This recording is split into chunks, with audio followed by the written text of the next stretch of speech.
முத்து துறைமுகம் pearl harbour 1941. 1941 டிசம்பரில் ஹவாயில் உள்ள அமெரிக்க கப்பற்படை தளமான முத்து துறைமுகத்தின் மீது ஜப்பானிய விமானப்படைகள் முன்னறிவிப்பின்றி பெரும் தாக்குதலை தொடுத்தன.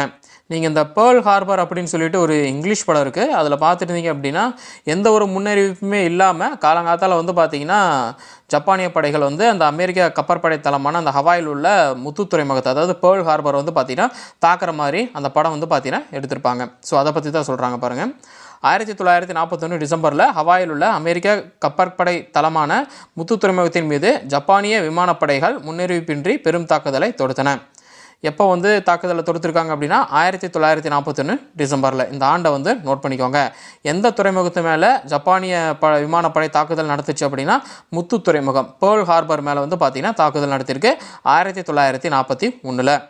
அமெரிக்காவின் பசிபிக் கப்பற்படையை முடக்கிவிட்டால் தென்கிழக்கு ஆசிய நாடுகளின் மீது படையெடுக்கும் போது எதிர்ப்பேதும் இருக்காது என ஜப்பான் நினைத்ததே இதற்கு காரணமாகும். அதாவது என்னென்னா, அமெரிக்காவுடைய இந்த பேர்ல் ஹார்பரில் இருக்க பசிபிக் கப்பற்படையை பார்த்திங்கன்னா அழித்து ஒடுக்கிட்டோம் அப்படின்னா தென்கிழக்கு ஆசிய நாடுகள் மேலே படையெடுக்கும் போது அமெரிக்காவுக்கிட்டேருந்து எந்த ஒரு எதிர்ப்புமே இருக்காது. ஏன் அப்படின்னா அவங்க தான் பார்த்திங்கன்னா அவங்க கப்பற்படையை பார்த்திங்கன்னா தாக்கி முடக்கிறாங்க இல்லைங்களா, அதனால் எந்த எதிர்ப்பும் இருக்காது அப்படின்னு ஜப்பான் நினச்சிது. அதனால தான் முன்னறிவிப்பு எதுவுமே இல்லாமல் பேர்ல் ஹார்பர் மேலே பார்த்திங்கன்னா ஜப்பான் தாக்குதல் நடத்தியிருக்காங்க. இத்தாக்குதலில் பல போர் கப்பல்களும் போர் விமானங்களும் அழிக்கப்பட்டன. அமெரிக்க வீரர்கள் நிறைய பேர் பார்த்திங்கன்னா கொல்லப்பட்டாங்க. இதனைத் தொடர்ந்து அமெரிக்கா ஜப்பான் மீது போர் பிரகடனம் செய்தது. சரிங்களா, அதாவது என்னென்னா ஜப்பான் என்ன நினச்சிருக்காங்க அப்படின்னா இந்த மாதிரி அமெரிக்கா முன்னறிவிப்பு எதுவுமே இல்லாமல் அந்த பேர்ல் ஹார்பரை பார்த்திங்கன்னா தாக்கிட்டோம் அப்படின்னா அவங்க கப்பற்படையும் சரி முடங்கிடும், விமானப்படையும், அதாவது கப்பலில் இருந்து விமானத்தை எடுத்துகிட்டு போவாங்க பார்த்துருக்கீங்களா, அந்த விமானப்படையும் ஒரே நேரத்திலே முடங்கிடும். அப்படி தாக்குதல் நடத்தும் போது நிறைய வீரர்களை பார்த்திங்கன்னா செத்துருவாங்க.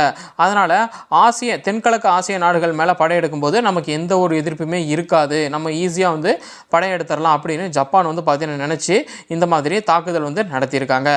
இதனை தொடர்ந்து என்ன பண்ணிருச்சு, அமெரிக்கா சும்மா இருக்குமா, அமெரிக்கா ஜப்பான் மேலே போர் பிரகடனம் செஞ்சுட்டாங்க.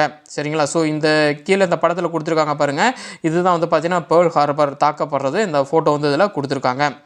அடுத்தது பார்த்தீங்கன்னா அமெரிக்கா ஜப்பான் மேலே போர் பிரகடனம் செஞ்சிச்சு இல்லைங்களா. இதில் பார்த்தீங்கன்னா சீனாவும் பிரிட்டனும் அமெரிக்காவோட இணைஞ்சிட்டாங்க. இந்த விஷயத்தை கேள்விப்பட்ட உடனே சீனாவும் பிரிட்டிஷும் பார்த்தீங்கன்னா அமெரிக்கா கூட ஜாயின் பண்ணிக்கிட்டாங்க.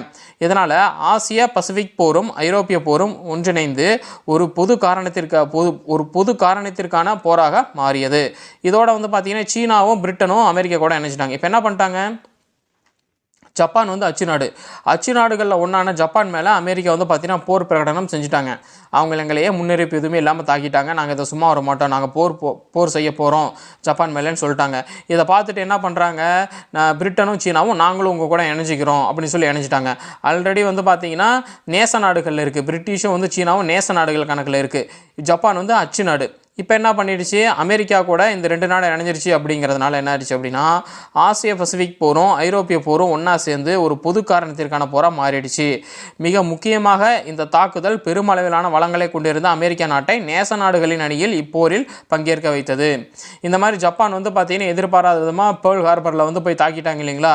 அப்படி தாக்கினதுனால பார்த்தீங்கன்னா அமெரிக்காவும் இரண்டாம் உலக போரில் இணைஞ்சிருச்சு. யார் கூட இணைஞ்சிருக்கு அப்படின்னா நேச நாடுகள் கூட இணைஞ்சிருக்கு. ஏன்னா ஜப்பான் பார்த்தீங்கன்னா ஜப்பான், ஜெர்மனி, இத்தாலி பார்த்தீங்கன்னா அச்சு நாடுகள் கணக்கு, மற்றதெல்லாம் நேச நாடுகள் கணக்கு. இப்போ அமெரிக்காவும் பிரிட்டிஷ், சீனா மூணு பார்த்தீங்கன்னா இணைஞ்சிட்டாங்க. ஸோ இணைஞ்சு இப்போ இணையறதுனால பெரும் வளங்களை கொண்டிருந்த அமெரிக்க நாடு நேச நாடுகளுடைய அணியில் இந்த போர் பார்த்தீங்கன்னா பங்கேற்க வச்சிருச்சு.